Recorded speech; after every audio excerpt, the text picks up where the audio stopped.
మంచి విత్తనం ఎక్కడ పడుతుంది అంటే భూమిలో పడుతుంది. మట్టి ఉన్న చోట, మన్నున్న చోట ఆ విత్తనం పడ్డప్పుడు అది వర్షం వచ్చి ఉన్నప్పుడు మంచి ఫలం ఇవ్వాలని అది ఎంత మట్టి లోతుగా ఉన్నా కానీ ఆ విత్తనం ఏం చేస్తుంది అంటే మట్టిని తన్నుకొని విరదన్నుకొని బయటకు వచ్చి వస్తూ ఉంటుంది. బయటకు వచ్చి అనేకమైన వారికి అంటే ఎంత కష్టమైన బాధ అయినా శ్రమ అయినా అది దానికి ఎవరు తోడుగున్నారంటే దేవుడు తోడుగా ఉన్నాడు. అందుకోసమే ఎంత లోతైన మన్నులో పడ్డా కానీ అదే మట్టిని తన్నుకొని ఆ విత్తనం బయటకు అనేది వస్తూ ఉంటుంది.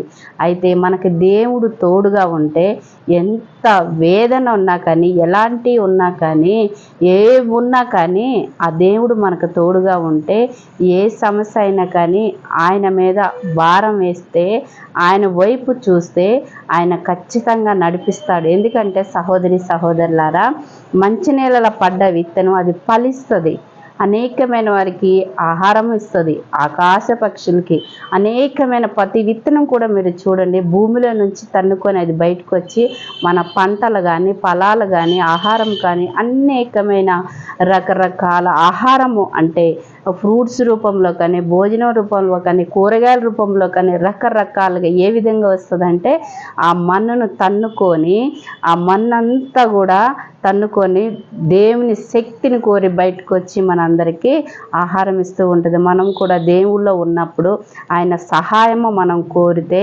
ఆయన మనల్ని ముందుకు నడిపిస్తూ ఉంటాడు. ఓకే, మన మానవులో కాబట్టి ఎన్నో సమస్యలు ఉంటాయి, కానీ మనం అందరం కూడా దేవుడి వైపు చూసి సాగిపోతూ ఉన్నప్పుడు ఆయన మనల్ని బలపరిచి నడిపిస్తూ ఉంటారు. ఓకేనా? Praise lord.